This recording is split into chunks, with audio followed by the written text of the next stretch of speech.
BNR gold and diamonds తరుగు తక్కువ బంగారం ఎక్కువ. ఇప్పుడు మన వైజాగ్ లో జూలై 24న గ్రాండ్ ఓపెనింగ్. అమ్మా నాన్నల్ని మనం చూస్ చేసుకోలేము, తోడబుట్టిన వాళ్ళని మనం చూస్ చేసుకోలేము, బంధువుల్ని మనం చూస్ చేసుకోలేము, బట్ ఫ్రెండ్స్ మాత్రం మనం చూస్ చేసుకుంటాము.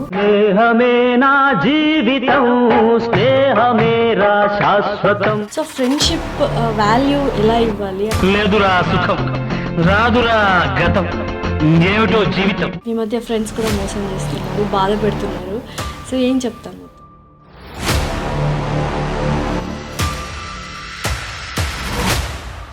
లైఫ్లో ఫ్రెండ్ అనేవాడు చాలా ఇంపార్టెంట్.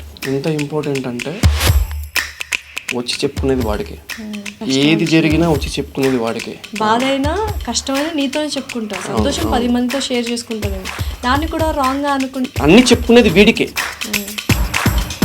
వీడియో ఇలా చేస్తే ఎవరు చెప్పుకోవాలి? అందుకే చూసింగ్ ఈజ్ వెరీ ఇంపార్టెంట్. నీ మాట్లాడే నేను కూడా తప్పు చేస్తానేమో.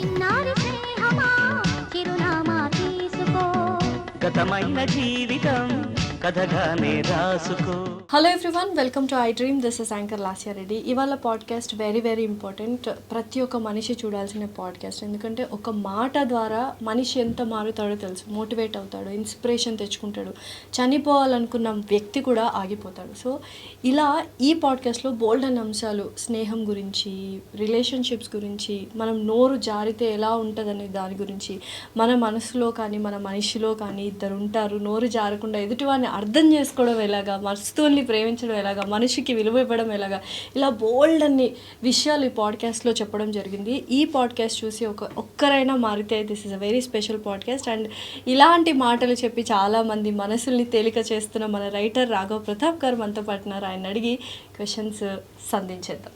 సో నమస్కారం ప్రతాప్ గారు, ఎలా ఉన్నారు? ఫైన్ మా. ఓకే, సో ఏ టాపిక్స్ అనుకుందాం అనుకుంటే like go with the flow అనుకున్నాం కాబట్టి, సో ఫస్ట్ నా మైండ్లో ఉన్న టాపిక్ గురించే మాట్లాడతాను. సో అమ్మా నాన్నల్ని మనం చూస్ చేసుకోలేము, తోడబుట్టిన వాళ్ళని మనం చూస్ చేసుకోలేము, బంధువుల్ని మనం చూస్ చేసుకోలేము, బట్ ఫ్రెండ్స్ని మాత్రం మనం చూస్ చేసుకుంటాము. చూస్ చేసుకున్న ఫ్రెండ్స్ ఏదో ఒక పాయింట్ ఆఫ్ టైంలో అమ్మా నాన్న కంటే తోడబుట్టిన వాళ్ళకంటే ఎక్కువైపోతారు. ఎందుకంటే వీళ్ళతో చెప్పుకోలేని విషయాలన్నీ మనం ఫ్రెండ్స్తో చెప్పుకుంటాం. సో ఫ్రెండ్షిప్ వాల్యూ ఎలా ఇవ్వాలి అన్న, ఈ మధ్య ఫ్రెండ్స్ కూడా మోసం చేస్తున్నారు, బాధ పెడుతున్నారు. సో ఏం చెప్తాను మొత్తం అంటే నేను ఒకటే చెప్తామా, లైఫ్లో ఫ్రెండ్ అనేవాడు చాలా ఇంపార్టెంట్. ఎంత ఇంపార్టెంట్ అంటే మనకి ఒకనొక సిచ్యువేషన్లో ఇంట్లో అమ్మ నాన్న తిట్టినా వచ్చి చెప్పుకునేది వాడికే. ప్రేమించిన అమ్మాయి అలిగినా మోసం చేసినా వచ్చి చెప్పుకునేది వాడికే. జాబ్లో ఏదైనా ఏది జరిగినా వచ్చి చెప్పుకునేది వాడికే. కుటుంబంలో ఏమైనా అవమానాలు జరిగినా, లేకపోతే ఎక్కడ ఏది జరిగినా వచ్చి చెప్పుకునేది వాడికే. వాళ్ళే కొట్టారనుకోండి, అది చాలా కోలుకోని దెబ్బ అవుతుంది. ఎందుకంటే ఒకసారి ఆలోచించండి, నేను ఎప్పుడైనా సరే ఫ్రెండ్షిప్ని నేను ఎందుకు అంత పుష్ చేస్తాను రైటింగ్స్లో అంటే, అసలు వాడికి మనకి ఎలాంటి రక్త సంబంధం ఉండదు, వాడికి మనకి బర్త్ నుంచి ఎలాంటి కాంటాక్ట్ ఉండదు, ఎక్స్పెక్టేషన్స్ కూడా ఏమీ ఉండవు. మనం ఒక పర్సన్ని చూస్ చేసుకుంటాం, ఆ పర్సన్ నుంచి ఎక్స్పెక్టేషన్ స్టార్ట్ అవుతాయి. అంటే లైక్ ఈ పర్సన్ నాకు అన్నీ, వీడే నాకు అన్నీ, వీడిని మనం ఫ్రెండ్గా కాదు, ఇది నాకు అక్క, ఇది వీడు నాకు తమ్ముడు అనే పరిచయం చేసుకుంటాం మనం 10 మందికి. కానీ ఒకనొక సిచ్యువేషన్లో ఏమవుతుందంటే అదంతా అబద్ధం అని తెలిసినప్పుడు ఎవరిని నమ్మాలి? ఇప్పుడు అన్నీ చెప్పుకునేది వీడికే. వీడియో ఇలా చేస్తే ఎవరు చెప్పుకోవాలి అనే స్థాయికి పడిపోతాడు అనమాట. అందుకే చూసింగ్ ఈజ్ వెరీ ఇంపార్టెంట్. ఇన్ని మాట్లాడే నేను కూడా తప్పు చేస్తానేమో చూసింగ్లో. ఈ ప్రశ్న వేసినా మీరు కూడా తప్పు చేస్తారేమో చూసింగ్ అనేది. ఎందుకంటే నేను ఎప్పుడు ఒకటి నమ్ముతా, మనం ఏదైనా మిస్టేక్ చేస్తే, లైఫ్లో మనం ఏదైనా మిస్టేక్ చేస్తే అది మళ్ళీ నేర్చుకోవడానికి దేవుడు మళ్ళీ ఇంకొకరిని పంపిస్తాడని విన్నా. ఇప్పుడు ఎగ్జాంపుల్, స్కూల్లో మనము పలానా సబ్జెక్ట్లో ఫెయిల్ అవుతే మళ్ళీ అదే క్లాస్లో కూర్చోవాలి, అదే సబ్జెక్ట్ నేర్చుకోవాలి, అదే సార్ వచ్చి నేర్పిస్తాడు. అలాగే మనం లైఫ్ అనే స్కూల్లో ఏదైనా తప్పు చేస్తే మళ్ళీ ఇంకొక పర్సన్ వస్తాడు సేమ్ సబ్జెక్ట్తో, మళ్ళీ అదే తప్పు నేర్పిస్తే మళ్ళీ కొడతాడు, మళ్ళీ వస్తాడు, మళ్ళీ నేర్పిస్తాడు, మళ్ళీ కొడతాడు. సో చాలామంది మిస్టేక్ చేసేది అదే. లైక్ ఏంటి మళ్ళీ నాకే జరుగుతుంది ఏంటి, అవును చాలా ఏంటి ఏంట్రా బాబు మళ్ళీ మంచి మళ్ళీ వాళ్ళకి కష్టాలు ఇస్తాడు దేవుడు అన్న మంచి వాళ్ళకి కష్టాలు పక్కకు పెడితే మళ్ళీ మళ్ళీ నాకే జరుగుతుంది ఏంటి, నేను ఏం చేశాను, మళ్ళీ మళ్ళీ నేర్పిస్తున్నాడు ఆయన, నువ్వు నేర్చుకోవట్లేదు. సో లైఫ్లో చూసింగ్ ఈజ్ వెరీ ఇంపార్టెంట్. అంటే దొంగ కత్తి పట్టుకుంటాడు, మనిషి మామూలు సామాన్య మనిషి కూడా నేను కత్తి పట్టుకుంటాడు. దొంగ వాడే పద్ధతి వేరు, మనిషి వాడే పద్ధతి వేరు. క్షణం చాలు, క్షణికావేశం చాలు మనిషిని దొంగగా మార్చడానికి. డెఫినెట్లీ ఈ మధ్య కాలంలో క్షణికావేశంతో ఒక మనిషిని ఇంకొక మనిషి చంపుకునే స్థాయికి వెళ్ళిపోయారు. ఎంత అంటే కన్న తల్లి కన్న బిడ్డను చంపుకునే స్థాయికి ఈరోజు సొసైటీ అనేది దిగజారిపోయింది. దీనికి రీజన్స్ ఏంటి? మన మైండ్లో ఏదైనా కైండ్ ఆఫ్ చేంజెస్ జరుగుతున్నాయి, సైకలాజికల్గా సైకోపాథిక్ పర్సంటేజ్ ఎక్కువైపోతుందా హ్యుమానిటీలో? నేను ఇప్పుడు ఒకటి చెప్తా. ఎర్లీ మార్నింగ్ మనం ఏదైతే వీడియో మామూలుగా ఏదైనా చూస్తుంటామో, నైట్ పడుకుంటప్పుడు ఏదైనా చూస్తుంటామో అది లైఫ్లో చాలా రిఫ్లెక్ట్ అవుతుంటుంది. ఇప్పుడు నేను నైట్ పడుకుంటప్పుడు ఏదైనా హర్రర్ మూవీ చూసాను అనుకోండి, నడుస్తూ వెళ్తుంటే నాకు ఏదైనా నీడ కనిపించి నాకు భయమే అవుతుంది. సైకలాజికల్గా మనకి ముద్ర పడిపోతుంది ఏదో ఉంది నా వెనక అని. ఎక్కడో వీడియోలో ఏదో పాము చంపుతున్నట్టు, ఏదో పాములు వెళ్తున్నట్టు చూసినప్పుడు నాకు తాడు కూడా పాములాగే కనిపించింది. మనం చూసే ఏవైతే ఉందో మన మైండ్లోకి ఏవైతే పంపిస్తున్నామో లైఫ్ కూడా అలాగే ఉంటుంది. నేను పాజిటివ్గా పంపిస్తాను. నాకు ఇప్పుడు ఒకడు వెన్నుపోటు పొడిచాడు, ఓకే నేను ఏదో లెసన్ నేర్చుకోలేదు, సరే వదిలే, పట్టించుకోవద్దు అని చెప్పేస్తా. కానీ నేను ఎప్పుడు ఒక మాట చెప్తుంటా, అరే వాడు నన్ను ఇలా చేశాడు, వాడు ఇలా చేశాడు అంటే, ఊరు కుక్క కరుస్తుంది వదిలే. పరిగెత్తుకుంటూ ఊరు కుక్క తొడ పట్టుకొని నువ్వు కూడా కరిచావనుకో మళ్ళీ నీకేగా. ఊరు కుక్కకి నీకు తేడా తెలీదు. కుక్క బుద్ధి కుక్కది, నీ బుద్ధి ఏంటి? నువ్వు వెళ్ళి హాస్పిటల్కి వెళ్ళి ఇంజెక్షన్ చేయించుకొని పలానా కుక్క కరిచింది అయ్యా నాకు అని చెప్పాలి. మనిషి బుద్ధి మనిషిది, కుక్క బుద్ధి కుక్కది. సో నేను ఎప్పుడు అదే చెప్తా, కుక్క కరిస్తే పరిగెట్ట కుక్క వెంట హాస్పిటల్కి వెళ్ళు, దానికి సంబంధించిన చికిత్స చేసుకో. సో ఈ సిచ్యువేషన్లో ఒకరు బ్యాడ్ ఒకరు రాంగ్. ఒకవేళ ఫ్రెండ్షిప్లో ఇద్దరు గుడ్డే ఉన్నారు, బట్ ఏదో కొన్ని సిచ్యువేషన్స్ వల్ల గొడవ అయిందంటే కూర్చొని మాట్లాడుకుంటే క్లారిటీ వచ్చేదానికి నా దగ్గర ఎప్పుడు బాధలే వెళ్ళి చెప్పుకుంటారు, వేరే వాళ్ళ దగ్గర హ్యాపీనెస్ ఉంటుంది, వేరే వాళ్ళ దగ్గర బాధలు ఎప్పుడు చెప్పుకోరు, నా దగ్గరకు వచ్చినప్పుడే బాధ చెప్పుకుంటుంది అన్న ఒక థాట్ వచ్చినప్పుడు, ఎస్ తన దగ్గర ఎందుకు చెప్పుకున్నా వేరే వాళ్ళు చెప్పుకునేంత స్కోప్ నేను వాళ్ళకి ఇవ్వాలా. బాధ అయినా కష్టమైనా నీతోనే చెప్పుకుంటా, సంతోషం 10 మందితో షేర్ చేసుకుంటానేమో.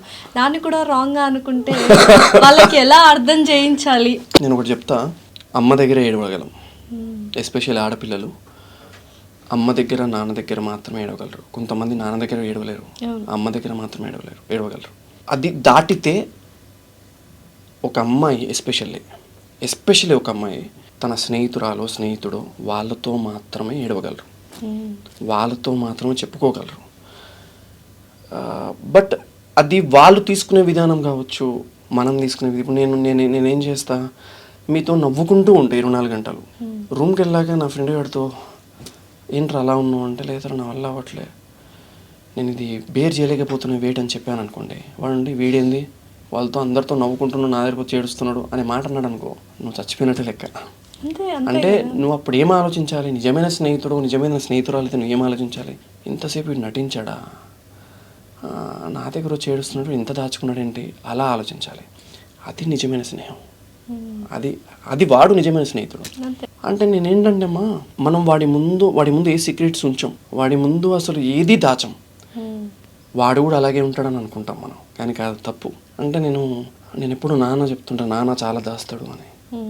మన వెనుకున్న మిత్రుడు చాలా దాస్తాడు, మన వెనుకున్న మిత్రురాలు చాలా దాస్తుంది, తనకి మన మీద ఉన్న ఒపీనియన్ దాస్తుంది, తనకి మన మీద ఉన్న కోపం దాస్తుంది, తనకి మన మీద ఉన్న ఒపీనియన్ దాస్తుంది. దాచితే ఓకే, కానీ అది ఎక్కడ బయట పెట్టాలో అక్కడ బయట పెడతాడు. అదే డైరెక్ట్ గా ఫ్రెండ్ దగ్గర నీకు నచ్చకపోతే వాళ్ళకే చెప్పేస్తే అంత చనువు ఉంటది కదా ఫ్రెండ్షిప్ మధ్య. నేను ఎప్పుడు ఒకటి చెప్తా, ఇది కలియుగం, ఇక్కడ మరో కృష్ణుడు మనకి దొరకడు. అర్జునుడికి మిత్రుడైన కృష్ణుడు దొరికినట్టు మనకు దొరకడు. మనకు మనమే కృష్ణుడిలాగా మారిపోయి ఉపదేశాలు మనకి ఇచ్చుకోవాలి. మనకి మన మనసే కృష్ణుడు. మన మనసులో వద్దు ఇది చేయకు, వద్దు ఇది చేసే, ఎవడన్నా ఇన్సల్ట్ చేశాడా, వద్దు ఎందుకు అనవసరంగా పట్టించుకోక పద. అంటే నేనేం చెప్తా అంటే, కలియుగ ధర్మం ఇదే, కలియుగమే ఇది, ఇలాగే ఉంటుంది ఇక్కడ. కృష్ణుడు లాంటి మిత్రుడు దొరకడు ఇక్కడ. నీ గురించి చెప్పేవాడు ఎవడు దొరకడు ఇక్కడ. అంటే మొన్న లాస్ట్ టైం నేను కృష్ణుడు ఏంటి, ఒక యుగం కోసం ఇది వచ్చే యుగానికి తోడ్పడుతుంది, వచ్చే యుగానికి అవసరమవుతుంది అని 18 అధ్యాయాల భగవద్గీత బోధించాడు. కానీ పాపం ఆయనకు తెలియదు, ఆ 18 అధ్యాయాలు భగవద్గీతలో 18 అక్షరాలు కూడా పక్కనున్న మిత్రుడికి చెప్పాడు అంటే మరో కృష్ణుడు పుట్టాలి మన స్నేహితుడుగా. సో ఫ్రెండ్షిప్స్ కూడా చాలా స్వార్థపూరితంగా అయిపోయాయి. ఇప్పుడు ఫ్రెండ్షిప్ చేయడం కూడా ఎదుటివాడి వల్ల నాకు ఉపయోగం ఉంటేనే చేస్తారు అన్న ధోరణికి వెళ్ళిపోయారు. ఎస్పెషలీ మన ఇండస్ట్రీలో చెప్పుకో అంటే ఫాలోవర్స్ ని బట్టి ఫ్రెండ్షిప్ చేసేది, ఫాలోవర్స్ ని బట్టి వాళ్ళ స్టోరీ ట్యాగ్ చేయడం, ఇవి నేను నిజంగా ఎక్స్పీరియన్స్ అయ్యాను. నేను అందుకే చెప్తున్నా, ఒకప్పుడు తక్కువ ఉన్నప్పుడు స్టోరీ పెట్టడానికి కూడా ఆలోచించే వ్యక్తులు ఇప్పుడు ఫాలోవర్స్ పెరగగానే ట్యాగ్ చేయడం స్టార్ట్ చేస్తారు. అంటే ఫాలోవర్స్ ఇన్స్టా అనే ఒక యాప్కి నువ్వు ఇచ్చే విలువ నీ ఓన్ ఫ్రెండ్కి నువ్వు ఇవ్వట్లేదు అనే టైంలో అప్పుడు తెలుసు. అంటే నేను ఒకటి చెప్తానమ్మా, లైక్ ఫ్రెండ్షిప్ లైక్ డిజిటల్ అయిపోయింది ఇప్పుడు. ఒకప్పుడు ఫ్రెండ్షిప్ని వాడిచ్చే వాల్యూ, వాడు మనకిచ్చే టైం, వాడు మనతో మాట్లాడే మాటలని బట్టి ఉండేది. ఇప్పుడు అది కాదు. ఇన్స్టాలో ఫాలోవర్స్, వ్యూవర్షిప్. సో నేను ఏది బాగా నమ్ముతా అంటే, నేను ఎప్పుడు నా ఫ్రెండ్స్కి చెప్పేది అదే, చిటికే చాలు సోషల్ మీడియా పడిపోవడానికి. సోషల్ మీడియా మొత్తం డౌన్ అయిపోయాక మిగులుతో చూసినా దట్ ఈస్ యూ. అది నువ్వు ఉన్నట్టుండి ప్రస్తుతం ఉన్న పరిస్థితుల వల్ల ఏదైనా జరిగి total social media total blank అయిపోయింది. సింపుల్, సోషల్ మీడియా అక్కర్లేదు, టిక్ టాక్ బ్యాన్ చేసినట్టు ఇన్స్టా బ్యాన్ చేస్తే ఎంతమంది అయిందనుకోండి, వాట్ యు ఆర్, నువ్వేంటి, అప్పుడు నువ్వు మళ్ళీ ఫస్ట్ నుంచి స్టార్ట్ చేయగలవా అనేది వెరీ ఇంపార్టెంట్. బయటికి వచ్చాక నువ్వేంటి. ఇప్పుడు నేను ఒక మాట చెప్తాను, నీ వల్ల అదైందన్నా, నీ వల్ల ఇదైందన్నా, చాలా చేంజ్ వచ్చిందన్న వాళ్ళు చెప్పేవాళ్ళు చాలామంది. అలా చెప్పినప్పుడు నా లోపల నేను కుమిలిపోయిన రోజులు ఎన్నో. నా పక్కన వచ్చేవాడు అన్న ఓకే నన్ను అడిగిన వాడు లేడు. నేను ఎక్కడికి వెళ్ళినా అది నా లోపల ఉన్న పాజిటివో నెగిటివో నాకు తెలియదు. నేను చేసే ఫస్ట్ పని ఏంటంటే అదేంటో తెలియదు, సైలెంట్ ఉండి డల్ ఉండేవాడు కనిపిస్తుంది దగ్గరికి వెళ్ళి నువ్వు ఓకేనా అని అడుగుతా. అది నాకు అలవాటు, ఫస్ట్ నుంచి అలవాటు. ఎందుకు అంటే అలా సైలెంట్గా ఒంటరిగా కూర్చున్నప్పుడు, ఒంటరిగా కూర్చున్నప్పుడు నా పక్కన ఎవరు లేరు. ఐ నో దట్ పెయిన్, నాకు ఆ పెయిన్ తెలుసు. కాబట్టే వీడేదో ట్రోమాలో ఉన్నాడు, ఓకే వెళ్దాం ఒకసారి పలకరిస్తా. అది నాకు చాలాసార్లు నేను విన్న కథలు ఎన్నో, ఒక్కొక్కడి లోపు ఒక్కొక్క కథ ఉంటుంది. అందుకే ఇప్పుడు మెట్రోలో వస్తున్నప్పుడు ఒక కథ, ఎవరిని ఈజీగా నోరు జారొద్దు, వాడు ఏం గోత్రు అవుతుంటాడో వాడి లైఫ్. నేను సింపుల్ ఒక విషయం చెప్తా వినండి. మెట్రోలో ఇప్పుడు నేను మెట్రోలో ఎక్కా, దిల్సుఖ్ నగర్లో మెట్రో ఎక్కిన తర్వాత జస్ట్ కూర్చున్నామని ఎందుకో లేచి కూర్చుండమ్మా అన్న కూర్చున్నారు. ఒక్కసారి నేను ఇలా చూస్తే దాదాపు 10 కిలోలు ఉంటుంది బ్యాగు, 25 సంవత్సరాలు కూడా ఉండవు. వాడికి అప్పటికే చెమటలు పట్టేసినాయి, ఆయాసపడుతూ ఉన్నాడు. కానీ పక్కనున్న వృద్ధుడికి పక్కా సీట్ ఇవ్వాలి, లేచిచ్చాడు. ఇటుపక్క చూస్తే ఒక అమ్మాయి ఏదో మెడికల్ సంబంధించినవి పెద్దవి పట్టుకొని పక్కనున్న తల్లిని తీసుకుని వెళ్తుంది. కొంచెం పక్కన తిరిగి చూస్తే ముసలాయన ఏదో దెబ్బ తగిలినట్టుంది, ఒక్కడే వెళ్తున్నాడు. ఇంట్లో కొడుకు కూతురు ఉన్నారో లేదో తెలియదు, ఏం చేస్తుందో తెలియదు. ఒక్కసారి ఇప్పుడు ఆలోచించండి, ప్రతి ఒక్కడికి ఉన్నాయి, ప్రతి ఒక్కడు పోరాడుతున్నాడు, ప్రతి ఒక్కడు ప్రయాణిస్తున్నాడు, ప్రతి ఒక్కడు వాడితో వాడు యుద్ధం చేస్తూనే ఉన్నాడు. ఇప్పుడు చూసిన నేను ఒక్కడినైనా ఒక్క మాట అనగలనా, ఏరా నిలబడి లేవు అని నేను అనగలనా? వాడికి నేను సీట్ ఇచ్చా, బ్రో కూర్చో, నేను సీట్ ఇచ్చా, కూర్చోండి, లేదా పర్లేదు బ్రో కూర్చోండి ఇచ్చా. ఆ అమ్మాయికి అమ్మ నేను పట్టుకుంటలేండి అని చెప్పేసి ఆ అమ్మాయి మెడికల్ బిల్లు పట్టుకొని లేవని చెప్పా. ఎక్కడ జరిగింది ఇదంతా? ప్రతి ఒక్కటి లోపల చూసినందుకు జరిగింది. చూడకపోతే జరగదు, నోరు జారుతుంది. చూస్తే నోరు జారదు, చూడగలగాలి, చూడగలిగితే నోరు జారదు. ఎవరికి అంత టైం ఉంది అంటే టైం ఏంటంటే నేను ఒకటి చెప్తా. రీసెంట్లీ నేను ఒకటి ఎక్స్పీరియన్స్ అయ్యా. మనకున్న సర్కిల్, మనకున్న నాలెడ్జ్, మనకున్న శక్తి, మనకున్న ఫ్రెండ్స్ సర్కిల్, ఇదంతా దేనికి ఉపయోగిస్తారు అంటే ఒక మనిషిని మాట అనడానికి ఉపయోగిస్తారు, ఒక మనిషిని బ్లేమ్ చేయడానికి ఉపయోగిస్తారు, ఒక మనిషిని రోడ్డున పడేయడానికి ఉపయోగిస్తారు. నేను ఇది బాగా చూసా. లైక్ ఎలా అంటే మాట ఎంతసేపు మనం ఈజీగా అనేయగలం. ఇప్పుడు సోషల్ మీడియా కామెంట్స్ అన్నీ ఈజీగా మాట అనేస్తారు. మీరు అనే మాట నేను 10 మందికి చెప్పుంటా, మీరు చెప్పే వరకు నేను రియలైజ్ అవ్వాలా. యూట్యూబ్లో కూడా రీల్స్లో కూడా కాంప్లిమెంట్ అని ఉంటుంది సార్, కామెంట్ అని ఉంటుంది. అది చాలా తప్పు. కాంప్లిమెంట్ అని ఉండాలి కదా. అప్పుడు వాడు ఏదైనా కామెంట్ చేసినా అది కాంప్లిమెంట్లో బాక్స్లోనే ఉంటుంది కదా. సో అప్పుడు నేను రియలైజ్ అయ్యా, నిజమే కదా అసలు ఆశయ గారు చెప్పింది, అక్కడ ఉండాల్సింది ఇదే కదా. నేను చాలామంది 10 మందికి చెప్పా అక్కడ ఉన్నది కామెంట్ బాక్స్ కాదు. కామెంట్ బాక్స్ నువ్వు ఆ కామెంట్ బాక్స్లో కాంప్లిమెంట్ పెట్టినా కామెంట్ లానే చూస్తాడు వాడు. సో మనం అలవాటు పడ్డ సోషల్ మీడియా లాంటిది. నిజంగానే సోషల్ మీడియా మంచి చేస్తుందా చెడు చేస్తుందా అంటే ఇటు గ్రో అయ్యే వాళ్ళు చాలా బాగా గ్రో అవుతున్నారు బిజినెస్లో, కానీ ఇటు అంటే వాళ్ళ వర్క్ వాళ్ళు చేసుకుంటూ ఇటువైపు ఎవరైతే గ్రో అవుతున్నారో వాళ్ళ కింద కామెంట్స్ పెట్టడము, వాళ్ళని తక్కువ చేయడము, అంటే కొన్ని చాలా భయంకరమైన కామెంట్స్. అంటే వాడికి సంబంధం లేని టాపిక్లో వచ్చేసి దూరేసి ఏదో ఒక కామెంట్ పెట్టేస్తున్నాడు. పద్ధతిగా చీర కట్టుకున్న యూజ్ చేయకూడని వర్డ్స్ అన్ని యూజ్ చేసి పెడుతున్నారు. ఇంకేం చేయాలి అలాంటి వాళ్ళని? వాళ్ళ మైండ్ సెట్ ఏమనుకోవాలి? రావణాసురుడి లక్షణాలు అవి. సీతమ్మ, ఈమె సీతమ్మ అని తెలిసి రావణాసురుడు మాట్లాడాడు. వేరొకటి భార్య అని తెలిసి రావణాసురుడు మాట్లాడాడు. అపహరించాడు తెలిసి కూడా. అపహరించి బ్రహ్మముహూర్తంలో వేద మంత్రాలు జరుగుతుండగా మంగళ వాయిద్యాల మధ్యలో మందితో వెళ్ళి సీతమ్మతో మాట్లాడకూడని మాట్లాడాడు. ఆ లక్షణాలు స్ప్రెడ్ అయిపోయినాయి. రావణాసురుడు అంటే ఈజ్ నాట్ ఈజీ పర్సన్. ఆ మనిషి ఒకవేళ బుద్ధిగా లేకపోయింటే ముల్లోకాలు నేలే మనిషి ఆయన. అవును, తీసేస్తే వెరీ గ్రేట్ పర్సన్. ఆయన సంగీత విద్వాంసుడు, బ్రాహ్మణుడు, అపారమైన శక్తి గలవాడు, శివభక్తుడు. ఆ ఒక్కటి లేకపోయింటే ఉండేవాడు, వేరే దగ్గర ఉండేవాడు ఆయన. కానీ ఇప్పుడు మనమందరం ఎలా చూస్తున్నాం? మాట్లాడే మాట, చేసిన పని. నేను మొన్న కూడా ఒక మాట అన్నా, బలవంతుడైన హనుమంతుడు మాట్లాడాడు, బలవంతుడైన రావణాసురుడు మాట్లాడాడు. రావణాసురుడు మాట్లాడిన మాటకి సీతమ్మ చచ్చిపోవాలనుకుంది, హనుమంతుడు మాట్లాడిన మాటలకి సీతమ్మ బతకాలనుకుంది. నువ్వు మాట్లాడే మాట అవతల జీవితంలో ఆశలు రేకెత్తించాలి, చచ్చిపోకూడదు. నేను అదే నమ్ముతా ఎప్పుడైనా సరే. ఎంతసేపు మనం వాడిని ఏం చేద్దాం, ఎంతసేపు విని మనం ఎక్కడ పోక్ చేద్దామని ఉంటుంది తప్ప నవ్వేడేస్ అది ఎప్పుడైతే ధోరణి అనేది కలియుగ రావణాసురుడు వచ్చిన లక్షణాలు అవి. అంతే అంటారా? రిలేషన్షిప్స్ గురించి ఏం మాట్లాడాలనుకుంటున్నారు? రిలేషన్షిప్స్లో ఎప్పుడైతే ఎక్స్పెక్టేషన్స్ తగ్గుతాయో, రిలేషన్షిప్లో ఎప్పుడైతే అండర్స్టాండింగ్ పెరుగుతుందో అది కష్టం. అదే సో అవదండి ఇది. రిలేషన్షిప్లో అనగానే నాకు నోరు తడబడుతుంది, ఎందుకో తెలియదు. నాకు ఒక డౌట్, మనం ఎక్కువ ప్రేమిస్తే వాల్యూ తగ్గుతుంది అనేది చాలామంది ఎక్స్పీరియన్స్ చేస్తున్నారు ఇప్పుడు. అంటే ఒక పాయింట్ ఆఫ్ టైంకి ఎలా అయిపోయిందంటే, ఓకే మనం ఎక్కువ ప్రేమ చూపించేస్తే ఆటోమేటిక్గా వాళ్ళు మన మీద పడి బతికేస్తున్నారన్న ఫీల్లో ఉంటారు. ఎంత రాంగ్ అసలు ఈ నోషన్, ఈ ఆలోచన ధోరణి ఎంత రాంగ్ అసలు. అంటే నేను ఒకటి ఎందుకు ఫీల్ అవుతున్నారు అలాగా? ఎక్కువ ప్రేమిస్తే ఇంకా వాల్యూ పెరగాలి కదా, తగ్గిపోతుంది ఏంటి? మనతో ఉంటారులే, మనం అంటే పడి చచ్చిపోతున్నారులే, ఈ ధోరణి ఎందుకు అసలు? ఎంత జాగ్రత్తగా కాపాడుకోవాలి. మనల్ని ప్రేమిస్తున్నారంటే ఈ లోకంలో ఎవరిని ప్రేమించేది? అందరూ మోసం చేసేవాళ్ళు, హర్ట్ చేసేవాళ్ళు, అవసరానికి మాట్లాడే వాళ్ళే ఎక్కువ ఉన్నారు. నా దగ్గర ఒక విలువైన పుస్తకం ఉందనుకోండి, దాని విలువ నాకు తెలిస్తే, దానిలో ఉన్న నాలెడ్జ్ నాకు తెలిస్తే, దాన్ని రాసిన రచయిత విలువ నాకు తెలిస్తే, అది ఎంత పాతదైనా నాతో జాగ్రత్తగా ఉండేది. ప్రతి వారం దాన్ని తీసి తుడుస్తా. ప్రతి నెలకు ఒకసారి అది గుర్తొచ్చినప్పుడుసారి ఈ పేజ్ ఒకసారి మళ్ళీ ఒకసారి చదువుదాం, ఓపెన్ చేసి చదువుతా. లేదు చదివాం కదా పక్కన పడేస్తే, ఇప్పుడు అదే చేస్తున్నాము, నాకు అన్నీ వచ్చని పక్కన పడేస్తున్నారు. లేదు, పక్క వాళ్ళకి ఇవ్వు, అరే చదివి మళ్ళీ నాకు ఇవ్వు.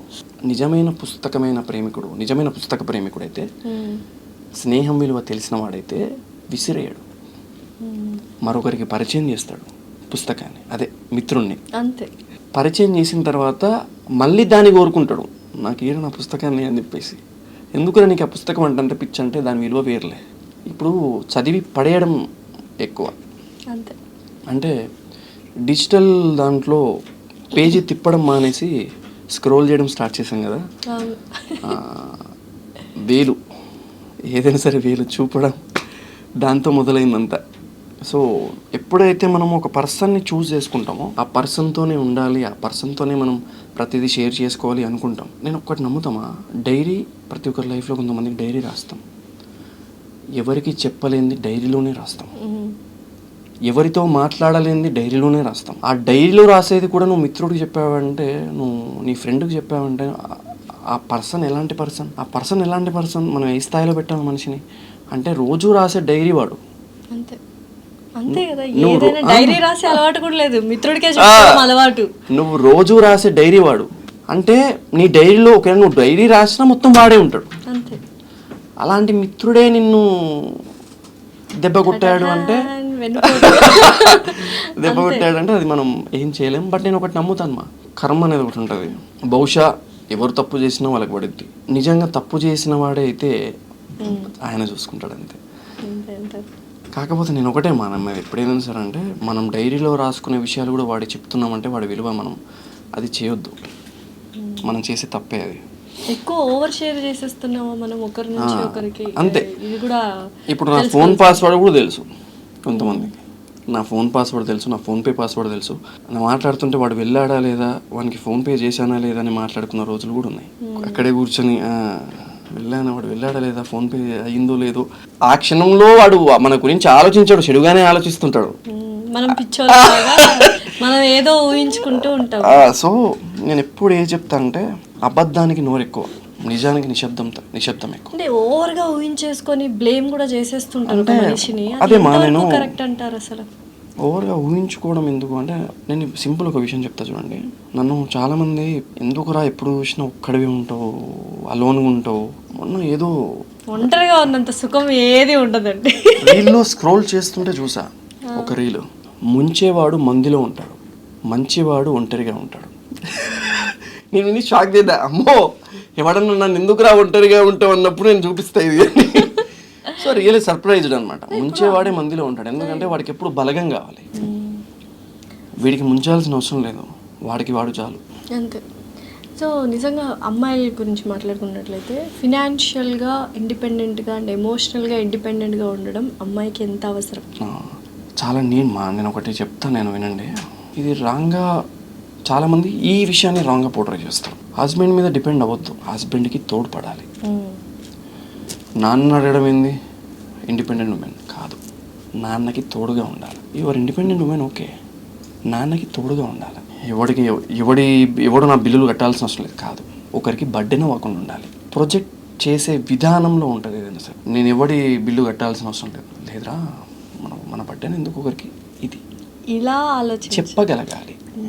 నేను నా బిల్లు ఎవరు బర్డెన్, నా బిల్లు ఎవరు కట్టాల్సిన అవసరం లేదు, ఇది కాదు, ఎందుకురా నేను కట్టాను.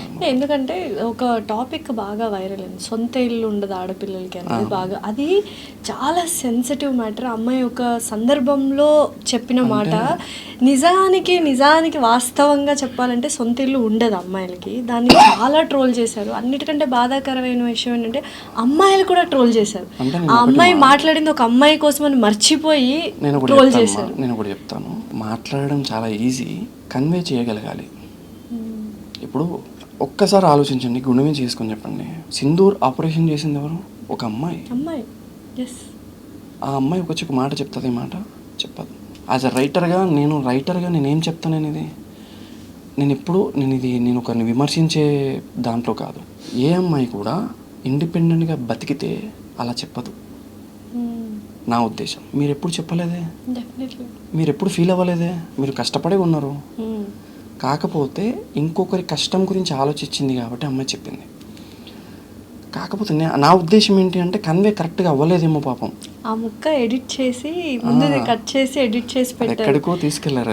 అది ఎక్కడికి వెళ్ళిపోయిందంటే ప్రపంచం మొత్తం ఆ వర్డ్ అంటే అంత సెన్సిటివ్ మ్యాటర్ని కూడా చాలా జనరలైజ్ చేసేస్తున్నారు ట్రోల్స్ రూపంలో. అదే చెప్పాను కదా. అండ్ మొన్న ఇంకొకరు ఎవరో 371 రూపీస్ బిర్యానీ పెట్టి ఒకడు అయిపోయింది, వాడు వెంటనే జాబ్ పోయింది. ఇంకొక అమ్మాయి కూడా ఎవరో బాడీ పార్ట్స్ అంటే దీన్ని ఎందుకు ట్రోల్? ఒక సెన్సిటివ్ మ్యాటర్ని, అరే నువ్వు 370 రూపీస్ బిర్యానీ పెడితే అమ్మాయి పార్ట్స్ గురించో అమ్మాయి ఏది చేసినా నువ్వు కన్సెంట్ ఇవ్వాలా? ఈ అమ్మాయిలు అబ్బాయిలు ఇద్దరు తప్పులు చేస్తున్నారు, అదే అంటున్నా. సెన్సిటివ్ థింగ్స్ సామాన్ అసలు ఈ వర్డ్ వినాలంటేనే చిరాకేస్తుంది. దాన్ని కూడా ఆబ్జెక్టిఫై చేస్తున్నారు. ఎందుకు? విమెన్ అనే కాదు, మెన్ విషయం కూడా ఇలానే చేస్తున్నారు. అదే కదా నేను చెప్పింది, మాట్లాడే మాట అనేది ఎక్కడ వాడాలి, ఎప్పుడు వాడాలి తెలియదు. అంటే జోకా, నువ్వు ప్రైవేట్ పార్ట్స్ గురించి హేళన చేయడం అనేది జోకా, బాయ్దైనా గర్ల్దైనా? అది ఎట్లా అయిపోయిందంటే అమ్మా, నేను ఇప్పుడు దాని గురించి మాట్లాడేంత, ఇప్పుడు నేను ఎప్పుడైనా నా ఏ పాడ్కాస్ట్లో అయినా చూడండి, మరొకరిని విమర్శించేంత స్థాయి నాకు లేదు. ఇది ఇంకొకరిని బాధ పెట్టేలా ఉంది అని నాకు అనిపిస్తే ప్లీజ్ అది కట్ చేయండి అని చెప్తాను నేను. ఎందుకు అంటే నాకు తెలుసు నా మాటని ఎప్పుడు ఎక్కడ వాడాలి, దొర్లితే దాన్ని ఎలా సరి చేసుకోవాలో నాకు తెలుసు. చేసుకోగలిగిన గురుగారు బ్రహ్మానందం గారు చెప్పారు, వెనకాల మాట్లాడే వాళ్ళు ఎప్పుడు మన వెనకే ఉంటారు. ఒక్క పాడ్కాస్ట్ చాలండి, అలా చాలు. చూస్తూ ఉండిపోవచ్చు. అందులో ఒక 10% ఫాలో అయినా ఎదుటి మనిషిని హర్ట్ చెయ్యం. నేను అదే చెప్పేది. ఇప్పుడు నేను మెట్రోలో వచ్చి ఇన్ని చూసా, ఎవరినైనా ఒక్క మాట అనబుద్ధి అవుతుందా? వాడు పొరపాటున తగిలినా కూడా అరే అలసిపోయి ఉన్నట్టున్నాడు బాబు, మాట్లాడు. నువ్వు ఒక మనిషి లోపల చూస్తే మనిషిని ఈజీగా మాట్లాడు. మాంసపు ముద్ద, రుచులేరిగిన మాంసపు ముద్ద, నాలుగో కదా అది. అది చాలా ఉయ్యారంగా తిరుగుతూ చాలా మాట్లాడుతుంది. నాలుక కాదు, మాంసం ముద్ద అనే పిలుస్తుంది. దానికి నాలుక అనే పేరు అనేది కూడా వేస్ట్. అది ఎప్పుడైతే నువ్వు అదుపులో పెట్టుకుంటావో యు ఆర్ ఎవ్రీథింగ్. యూజువల్గా రోడ్లో వెళ్తున్నప్పుడు కూడా ఏదో యాక్సిడెంట్ అవుతుంది, తిట్టేసుకుంటుంటారు. వీడు కావాలని గుద్దడు, వాడు కావాలని అది అవుతుంది. It just happens. ఒక్క నిమిషం ఆలోచించి అరే ఓకే ఇట్స్ ఓకే బై అంటే అయిపోతుంది. పూనకాలు వచ్చినట్టు బూతులు మాట్లాడేసుకొని తిట్టేసుకొని గొడవలు పడి వెనకాల ట్రాఫిక్ నాపేసి ముందర ట్రాఫిక్ నాపేసి ఎందుకు ఇంత అంటే ఆలోచన శక్తి రోజు రోజుకి మానవుల్లో తగ్గిపోతుందంటారు. నేను ఒకటేమా, నువ్వు ఎప్పుడైతే సైలెన్స్ని ట్రస్ట్ చేస్తావో నువ్వు ఏదైనా సాధించగలవు. నువ్వు ఏదైనా సాధించగలవు డెఫినెట్లీ. మూక పంచశతి మీరు విన్నారో లేదో తెలీదు. కంచి కామాక్షి అమ్మవారి గురించి మూక పంచశతి అని ఒకటి ఉంటుంది. ఒక మూగవాడు అమ్మవారిని చూడంగానే ఫటఫటఫట 500 శ్లోకాలు పాడేశాడు. ఆమె నోట్లో ఉన్న ఒక తాంబూలం తీసి పెట్టేసింది, అంతే కథం. 500 శ్లోకాలు పాడేసిన తర్వాత అమ్మవారు అడిగింది స్వయంగా, ఏం కావాలి చెప్పు నాన్న అంటే, తీసేసి. అదేంటి అలా అంటావు? వద్దు, మాట్లాడితే నీతో మాట్లాడాను. నాకు తెలియదు చిన్నప్పటి నుంచి మాట్లాడా నీతోనే మాట్లాడా, నీ గురించే పాటలు పాడా. వద్దు, ఇంకా ఇదే ఉంటే ఏం మాట్లాడిద్దో, వద్దు తీసే అంటే ఆయనకు తెలుసు ఇది ఉంటే ఏమేమి మాట్లాడిద్ది, ఏమేమి చాడీలు చెప్పిద్ది, ఏమేమి ఏమంటారు నీతులు మాట్లాడిద్దో తెలుసు. ఆయన మాట్లాడకపోయినా ఆ మాటలు విన్నాడు, 10 మంది మాట్లాడే. సో నేను అది నమ్ముతా. అంటే నేను నమ్మ ఆడపిల్లకి సొంత ఇల్లు లేదు అనే మాట నిజమే, నేను ఒప్పుకుంటా. దాన్ని కన్వే కరెక్ట్గా చేసుకోలేదు. అలాంటి వాళ్ళకి మనం ఏం చెప్పలేము. ఇప్పుడు కొంతమంది ఉంటారు నేను ఒకటి చెప్తా. ఎంతసేపు ఉన్నా సరే, నేను మొన్న ఒకటి చూసా, నాకు చాలా చిరాకు వచ్చింది. ఎందుకు జై శ్రీరామ్ అంటారు, జై సీతమ్మ అని ఎందుకు అన్నారు అని అన్నారా? లిటరల్లీ నేను షాక్ అయినామా. శ్రీరాముడిలో ఉండేది సీతాదేవే కదా. జై శ్రీకారం అంటే శ్రీ మాతృత్వం తెలీదు వాళ్ళకి. ఇప్పుడన్నా అంటే కదా, నేను మనిషిని చూసి ఓకే అంటే ఫెమినిజాన్ని అలా తీసుకెళ్తున్నారు వాళ్ళు. రాంగ్ వేలో పోర్ట్రే చేసేస్తారు. కొంతమంది మతంలో, కొన్ని మతాలలో ఫేస్ బయటికి కనపడకుండా కుక్కని కొట్టినట్టు కొట్టి ఇంటికే పరిమితం చేసి ఇష్టంగా వాడుతున్నారు. దాని మీద యూజ్ చేయండి ఫెమినిజాన్ని. పరమతానికి సంబంధించిన మహిళని ఈడ్చుకొచ్చి నలుగురు కలిసి రేప్ చేసి బట్టలు ఉడదీసి వీడియోలు తీస్తున్నారు. దాని మీద చూపించండి ఫెమినిజాన్ని. అసలు వాడు హెడ్సెట్ పెట్టుకున్నాడు, నాకెందుకు ఈ హెడ్సెట్, దీని గురించా మీరు పోరాడేది? వాడు బస్సు నడుపుతున్నాడు, నేను నాకెందుకు బస్సు నడపడానికి, దీని గురించా మీరు పోరాడేది? ఫెమినిజం కాదు. ఆడవాళ్ళు ఎంతమంది పోరాడుతున్నారు హక్కుల కోసం. ఒక హ్యాండిక్యాప్ ఉమెన్ ఒక మెడల్ గెలిస్తే ఒక్కడు పెట్టడు, స్టేటస్ పెట్టరు, ఒక్కడు మాట్లాడు. అదే నేషనల్ క్రష్ ఏదన్నా హస్బెండ్ ఇలా మీసం వెలేసినా కూడా అదో పెద్ద స్టోరీ పెట్టేస్తారు. నాకు ఇలాంటి హస్బెండ్ కావాలి. ఇది ఏంటి నాకు అర్థం కాదు. So you have to learn how to use. నేను ఒకటే చెప్తామా, ఫెమినిజం అంటే చాలా తప్పుగా వాడుతున్నారు ఇప్పుడు. ఫెమినిజానికి మీనింగ్ తెలియని వాళ్ళు కూడా ఫెమినిజం గురించి మాట్లాడుతున్నారు. సీరియస్లీ నాకు కూడా అసలు ఫెమినిజం దేనికోసం వాడుతున్నారు అన్న విషయం మర్చిపోయాను. కరెక్ట్. నాకు ఫెమినిస్ట్ అంటే అమ్మో భయం అవుతుందా, కానీ లిటరల్ నాకు నాతో ఎవరైనా ఫ్రెండ్ సర్కిల్లో ఎక్కడ పాడితే ఫెమినిస్ట్ అంటే నేను అమ్మాయికి దూరంగా ఉంటాను, మా అమ్మ ఫెమినిస్ట్ అంటే అలా క్రియేట్ చేశారు. బోల్డ్ అనే మీనింగ్ కి మార్చారు. బోల్డ్ అంటే ఏంటి? ధైర్యంగా ఉండడానికి బోల్డ్ అనేది మీనింగ్ మార్చేసారు. నగ్నంగా ఐ మీన్ అర్ధనగ్నంగా ఉండడానికి బోల్డ్ అయిపోయింది. అంటే మీనింగే మార్చేస్తున్నారు మనుషులు. మనిషి మాట్లాడేదానికి మనిషి చాలా కష్టం. డెఫినెట్లీ. నేను ఒక పర్సన్ దగ్గరికి అమ్మ అని పిలిచాను అనుకోండి, అబ్బాయి పర్సన్ ఏందో నన్ను అమ్మ అని రెస్పెక్ట్ చేస్తున్నాడు. రీసెంట్లీ ఒక వీడియో చూసా, అమ్మ అంటే అమ్మ ఏంటి అమ్మ నేను అమ్మలా కనిపిస్తున్నా నీకు అన్నారు ఒకరు. షాక్ అయ్యా నేను. అమ్మో వాడే రెస్పెక్ట్ తోడు అమ్మ అన్నాడు. అది తప్పేముంది అందులో? What is wrong? నాకు నిజం చెప్తున్నా అంటే లైక్ అంటే ఈ మధ్య కాలంలో ఏం మాట్లాడినా రాంగే అయిపోతుంది, లేకపోతే ఎంత మంచి చేసినా కూడా చెడే అయిపోతుంది అనమాట. సో నేనేంటి అంటే ఎవరిని ఒక మనిషిని దూషించేటప్పుడు కానీ ఒక మనిషిని మాట్లాడేటప్పుడు కానీ తప్పుగా మాట్లాడద్దు. ఆ అమ్మాయి ఎంత ఫేస్ చేసి ఉంటే ఆ మాట వాడు ఉండాలి.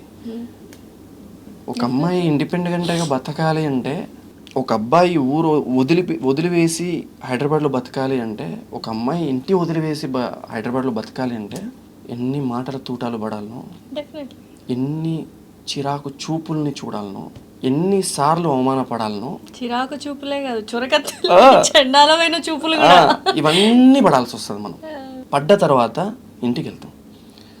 ఇంటికి వెళ్ళిన తర్వాత ఎవరో మాంసపు తీసుకొని వస్తాడు ఒకడు, నాలుకని పేరు పెడతాడు దాన్ని వాడుతుంటాడు.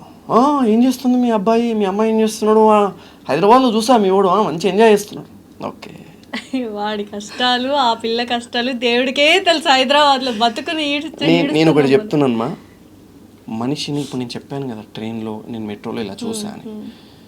నువ్వు ఒక మనిషిని నడుస్తూ వెళ్తుంటే అలా చూడగలిగితే ఎవడు ప్రయాణిస్తున్నాడు, ఎవడు బలుపుతో ఉన్నాడు, ఎవడు మలుపు కోసం వెయిట్ చేస్తున్నాడో అర్థమవుతుంది. అప్పుడు నీ నాలుక అదుపులో ఉంటుంది. ఓకే, మనం ఇప్పుడు ఈ టైంలో మాట్లాడుతూ తప్పిది. నువ్వు అక్కడ కూడా మదం ఎక్కినట్టు మాట్లాడితే నీ అంత మద పురుషుడు మరోడు ఉండడు.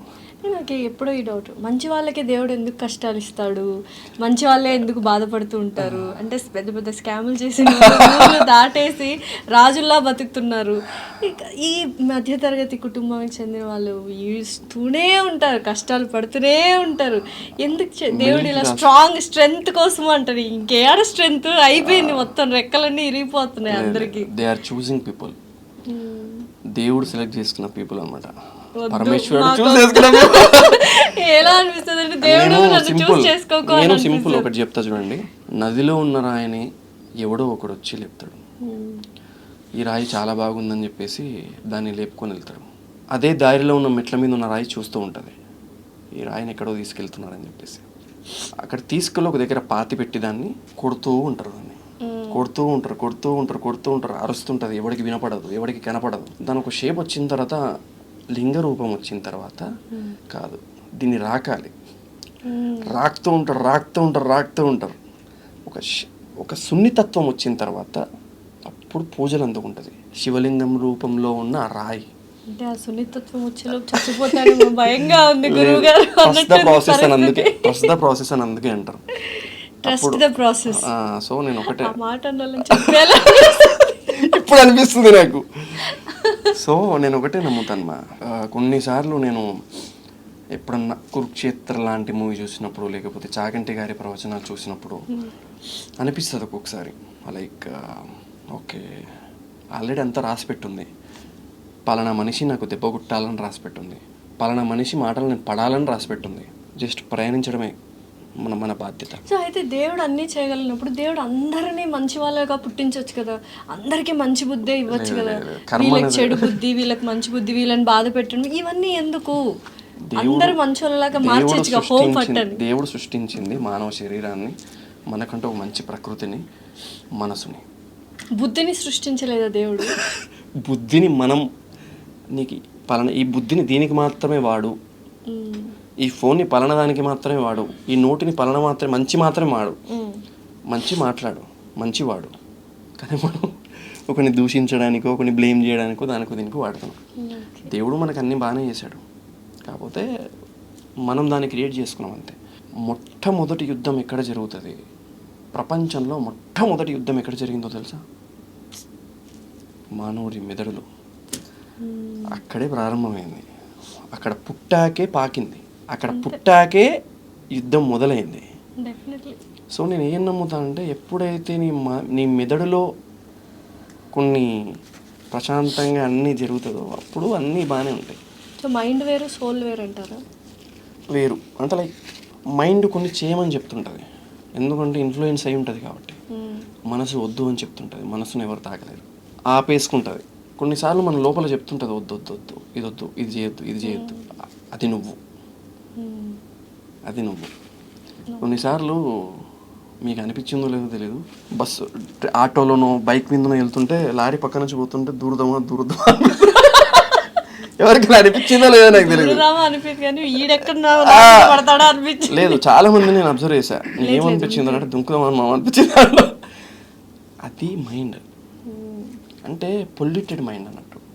మన చుట్టూ ఉన్న సమాజం, మన చుట్టూ ఉన్న మనుషులు మనల్ని అలా చేశాయి. మనిషి ఇప్పుడు మిమ్మల్ని టచ్ చేసినా నన్ను ఇంతమంది బాధ పెట్టారు అని మీరు చెప్తున్నారు, నన్ను టచ్ చేసినా ఇంతమంది బాధ పెట్టారని నేను చెప్తాను, ఆయన్ని టచ్ చేసినా ఇంతమంది, అందరూ బాధ పెడుతున్నారు. నేను కూడా ఎవరినో ఒకరిని బాధ పెట్టుంటా, మీరు కూడా ఎవరు మంచోళ్ళు, ఎవరు ఎవడు మంచోడు కాదు, ఎవడు మంచోడు కాదు. ఇప్పుడు నన్ను బ్లేమ్ చేసిన వాడు మంచోడు కాదని చెప్పేసి నేను మంచోడు నేను చెప్పుకోవడానికి లేదు. బహుశా వీడితో ఆ కర్మ ఇలా పోయిందేమో అనుకుంటా తప్ప మేబీ అయి ఉండొచ్చు. సో మేబీ దానికి నేను స్వీకరిస్తున్నాను, ఆనందంగా స్వీకరిస్తాను నేను. ఓకే, ఎక్కడో ఏదో తప్పు చేసి ఉంటా, ఇలా పోయి ఉంటుంది అని. బట్ నేను ప్రతిసారి ప్రతి పాడ్కాస్ట్లో నా రైటింగ్స్లో ప్రతి అక్షరం చెప్పేది ఒకటే, నీ నోరు అదుపులో ఉంటే నీ ఊరు బాగుంటుంది, నీ దేశం బాగుంటుంది, నీ రాజ్యం బాగుంటుంది, నీ చుట్టూ ఉన్న వాళ్ళు బాగుంటారు. నీ నోరు అదుపులో లేకపోతే చాలా కష్టం. అయితే ఈ మధ్య కాలంలో దేవుడు శిక్షించే ముందే కర్మ శిక్షించేస్తుంది, ఇన్స్టెంట్ కర్మ దొరికిపోతుంది చాలా వీడియోస్లో చూసాం. అసలు ఏంటి కర్మ అనేది ఇన్స్టెంట్గా మనకు పనిష్మెంట్స్ కానీ రిజల్ట్స్ కానీ? నేను ఒకటి చెప్తాను, ఒకరి కన్నీరు మంచిది కాదు. లైక్ అబ్బా వీడేంటి, లైక్ ఒక మనిషిని ఈజీగా అలా బ్లేమ్ చేసి, ఒక మనిషిని ఈజీగా అలా లైక్ వీడొక మోసగాడో లేకపోతే వీడొక అద్దో అని క్రియేట్ చేసి, అది అస్సలు మంచిది కాదు. నేను ఎప్పుడు ఒక మాట అంటుంటా, 10 మందిలో ఉండొద్దు. నేను 6 అడుగుల గోతిలో మట్టి రాళ్ళ మధ్యలోనే నలుగు, 6 నూళ్ళలో మాత్రం నలగకు వద్దు. ఎందుకంటే 6 అడుగుల గోతి ప్రశాంతంగా ఉండిద్ది, 6 నోళ్ళు మంచివి కావు. ఇప్పుడు ఏదైనా ఒకటి మనం స్ట్రాంగ్గా అనుకుంటాం, మనకు ఇష్టమైన వ్యక్తితో మాట్లాడకూడదు, వాళ్ళు హర్ట్ చేశారని, బట్ 2వ నిమిషంగా మనం కరిగిపోయి ఫోన్ లిఫ్ట్ చేయడమో లేకపోతే వాళ్ళకి వెళ్ళి మనమే సారీ చెప్పేసేయడమో, వెళ్ళి హగ్ చేసేసుకోవడమో చేసుకుంటాం. They are soul friends. నేను ఎందుకు చెప్తా అంటే, అప్పుడు ఇది వద్దని చెప్తుంటుంది, వద్దు లిఫ్ట్ చేయకు వద్దు మాట్లాడకని చెప్తుంటారు, కానీ ఇది ఒప్పుకోదు. వద్దులే, వాడే కదా అనింది, అంతే, తనే కదా అనింది అని అడగను మాట్లాడేస్తాం మనం. సో కొన్నిసార్లు తప్పు, లైక్ అంటే కొంతమంది స్నేహాన్ని వాడుకునే వాళ్ళు ఉంటారు, కొంతమంది స్నేహాన్ని గట్టిగా మాట్లాడాలంటే ఎలా వాడాలో అలా వాడేసి వదిలేసే వాళ్ళు ఉంటారు. అంతే. సో అది కొంచెం మనం జాగ్రత్తగా పసిగట్టగలిగితే మంచిది. మనం బాగుంటాం, మన చుట్టుపక్కల వాళ్ళు బాగుంటారు. ఇప్పుడు చాలామంది మనిషికి విలువ ఇవ్వకుండా వస్తువులకి ఎక్కువ విలువిస్తూ ఉన్నారు. That is the one. మంచిదేనా? మంచిది. ఎందుకంటే మీరు బాగా దెబ్బ తినేశారు మనుషులు. ఇది నా ఫ్రెండ్ ఇచ్చారు, నా బర్త్డేకి నా క్లోజ్ ఫ్రెండ్ ఇచ్చారు. ఇది ఇంకొక పర్సన్ ఇచ్చాడు. రుద్రాక్షలు, ఎక్కడికి వెళ్ళినా నాకు రుద్రాక్షలు వస్తూ ఉంటాయి. వీళ్ళు ఎవరు లేరు, వాళ్ళు ఇచ్చిన వస్తువులు ఉన్నాయి నా దగ్గర. అంటే మీ దగ్గర లేరు, మీతో లేరు. ఒకడు అలా వెళ్ళిపోయాడు, ఒకడు ఇలా వెళ్ళిపోయాడు, ఒకడు రాయేసి వెళ్ళిపోయాడు, ఒకడు ముఖం మీద కాల్చిన బట్టే వేసి వెళ్ళిపోయాడు. ఎవరు లేరు, కానీ వాళ్ళు ఇచ్చిన వస్తువులే ఉన్నాయి. వస్తువే పగిలినా చిరిగినా మనతోనే ఉండిద్ది, మనిషి ఉండడు. వస్తువు ఇప్పుడు నాకు నేను మీకు వాచ్ ఇచ్చానండి, నేను ఒక అభిమానంతో ఒక వాచ్ ఇచ్చాను మీకు. ఇది నాకు రాఘవ ప్రతాప్ గారు ఇచ్చారని చెప్పేసి జాగ్రత్తగా దాచిపెట్టుకున్నారు. నాకు మనస్పర్ధలు వచ్చేసి నేను వెళ్ళిపోయాను. ఆ వాచ్ పగిలిపోయినా మీ దగ్గరే ఉండిద్ది, పాడైపోయినా మీ దగ్గరే ఉండిపోద్ది. మీరు పడేస్తే తప్ప వెళ్ళదు, మీరు దగ్గరికి లాక్కున్నా నేను వెళ్ళిపోతా. వస్తువులు మన దగ్గరే ఉంటాయి, మనుషులు ఉండరు. అది అలా జరిగిపోయింది. అందుకే వస్తువులు ఓకే. నాకు చిన్న ఉన్నప్పుడు నా గిఫ్ట్స్ కూడా నా దగ్గర ఉన్నాయి. చిన్న ఉన్నప్పుడు నేను జాతరలో నాకు 80 రూపాయలు కొనిచ్చిన గిఫ్ట్ కూడా నా దగ్గర ఉంది, వాచ్. చెదలు పట్టినా సరే అలాగే పెడుతుంది, అలాగే ఉంచుతా. ఎందుకంటే వాడు నా కోసం సమయం కేటాయించి వాడి దగ్గర ఉన్న డబ్బులు పోగు చేసి తీసుకొచ్చి నాకు ఇచ్చిన వాచ్. నేను ఎంత వాల్యూ ఇవ్వాలి దానికి, అంటే వాడికి ఇచ్చినట్టే అంతే. సో కాకపోతే ఏంటంటే ఆ సమయంలో వాళ్ళు మన దగ్గర ఉండరు, అంతే. లాజిక్. అంతే. సో ఫైనలీ రాఘవ్ ప్రతాప్ గారు, ఒక మనిషి మనిషిగా బతకాలంటే మినిమం కామన్ బేసిక్ థింగ్స్ ఏం చేయాలి? నోరు అదుపులో ఉండాలి, అంతే, ఇంకేం చెప్పలేము. నోరు అదుపులో ఉండాలి, ఎవడిని ఈజీగా మాట్లాడద్దు. ఒక మనిషి గంభీరంగా నడుస్తుంటే నడకని మాత్రమే చూడకు, ఆ నడక వాడు వేసుకున్న చెప్పులు ఎన్ని చిల్లుని ఒకసారి చూడు. వాడు విరిచిన రొమ్మును మాత్రమే చూడకు, విరిగిన వెన్నును కూడా చూడు. గంభీరమైన నవ్వుడు, ఆనందంగా నవ్వుతున్నాడు, వీడేంద్ర మస్తు నవ్వుతున్నాడు, హ్యాపీగా ఉన్నాడు కాదు, మనసు లోతులో చూడు. అప్పుడు మాట్లాడు, అప్పుడు వచ్చే మాట నిజం. డెఫినెట్లీ. నువ్వు ప్రతి మనిషిని చూసిన ప్రతి మనిషిని ఓకే ఈ మనిషి బాగా ఆలోచిస్తున్నాడు, ఏం గుర్తొచ్చిందో అప్పుడు మాట్లాడు. అప్పుడే వస్తుంది నీకు, అప్పుడు వచ్చే మాటే నిజం, అప్పుడు వచ్చే మాటే మంచిది. సో ఇప్పుడు ఒకటే నువ్వు మహాభారతం తీసుకో, రామాయణం తీసుకో, భగవద్గీత తీసుకో, ఏది తీసుకున్నా కూడా మాటకే ప్రధానం, మాటకే ప్రాధాన్యత, మాటకి అంత విలువ. హనుమంతుడు కూడా చనిపోవాలి అనుకుంటున్న సీతమ్మ తన జుట్టుతో తానే సూసైడ్ చేసుకోవాలనుకుంది సీతమ్మ. రావణాసుడు నా కొడుకు లాంటోడు ఇలా మాట్లాడతాడా నా దగ్గర బ్రహ్మముహూర్తంలో, మంగళ వాయిద్యాలు మధ్యలో, వేదమంత్రాల మధ్యలో ఇలా మాట్లాడతాడా?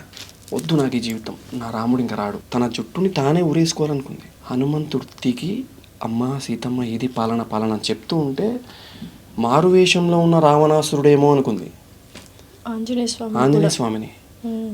ఇప్పుడు ఆయన మాట్లాడే మాట, ఇప్పుడు ఆయన చెప్పిన కథ సీతమ్మని మార్చింది. చనిపోవాలనుకున్న సీతమ్మని నా రాముడు వస్తాడు, న్యాయం జరుగుతుందని నమ్మింది. అక్కడేంటి పద్ధతి, మాట్లాడే పద్ధతి, వాడిన విధానం, అది గొప్పది. సో కోపం వచ్చిన ఒక 2 నిమిషాలు ఆగి నాకు ఎందుకు కోపం వచ్చింది అంటే అయిపోద్ది కదా, అంటే అయిపోద్ది. నేను ఒక విషయం, ఇప్పుడు నన్ను ఎవడన్నా తిట్టినా కూడా ఓకేలే బాధపడతా, నేను బాధపడంలో నిజం ఉంటుంది. ఓకేలే వీడికి ఎందుకు అలా అనిపించింది, ఓకే నాది తప్పు, కాసేపు ఉందాం కామ్గా.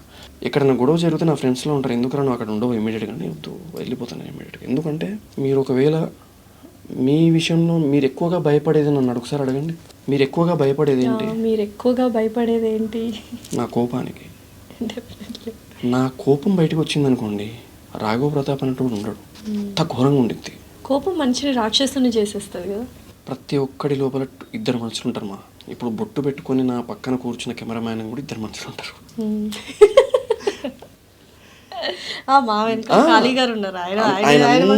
అందరూ అణిచివేసి కూర్చుంటాం, నిజం చెప్తున్నా, అందరం అణిచివేసి కూర్చుంటాం.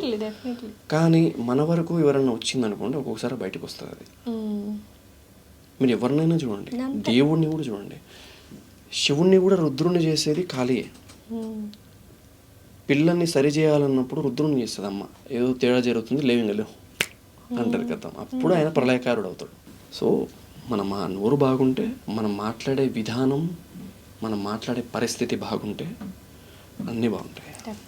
Thank you so much Raghav Pratap గారు. సో ఇలాంటి పాడ్కాస్ట్లు మరిన్ని చేయాలి. చాలామందికి చాలామంది డిప్రెషన్లో ఉన్న వాళ్ళు కూడా ఈ మాటలు విని మారిన సందర్భాలు కూడా ఉన్నాయి. కాల్స్ మీకు కూడా వచ్చాయి అండ్ నాకు చాలామంది మెసేజెస్ కూడా చేశారు.